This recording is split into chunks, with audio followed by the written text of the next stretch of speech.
او ای د قلم ژبې کې لمن یمه ای د قلم ژبې کې لمن یمه نه لیکې اوس هغه امیلونه شعر او یاره فکرمنده لږ درانه لیکه یاره فکرمنده لږ درانه لیکه ګوري به دستا نوي نسلونه شعر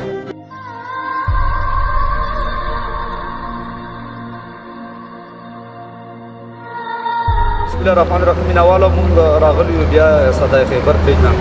هلې خپلې هغه تاسو سره امید ده چې شعرونه هم خوښ شي ما یو دوه درې شعرونه هغه نه بعد فکرمن صاحب خپل شعرونه ویې تډالې کړي شعر دی چې هغه ویښو مونږ ته هغه ویښو مونږ ته په بېنا سترګو ړانده و پښتانه یې ژوندي تېر کړل لکه ګوړه چې خواږه دا یو زوی بیا وایه پښتانه یې ژوندي تېر کړل لکه ګوړه چې خواږه و مونږ ګریوان خپل بچ کولو دوی لاسونه ډېر اوږده اتفاق ور نصیب اتفاق ور نصیب در په در په پښتانه اتفاق ور نصیب در په در په پښتانه دا نزې وی او کتورې دا نزې وی او کتورې نزې وی او کتورې دغه غشي کباڼه واه مهرباني مینوالو فکرمن صاحب سره غزل دی د افغان صاحب هم مننه کوم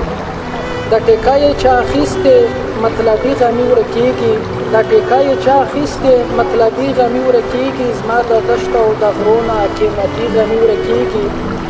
په خوارۍ او په محنت باندې رڼا چې کله راوړي په خوارۍ او په محنت باندې رڼا چې کله راوړي زموږ د کلي او د ښار نه سمدستي غمي ورکېږي او دا خو رسم دی جوړ شوی پښتون پکې تباه دی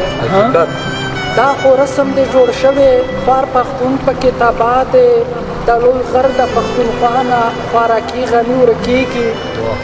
او انګریزان دی خوار و زار شي زه به دغه ټپه وایم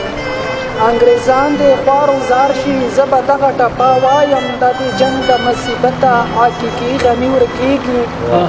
او چا جانان ته ډېر په مینه محبت و راټول کړي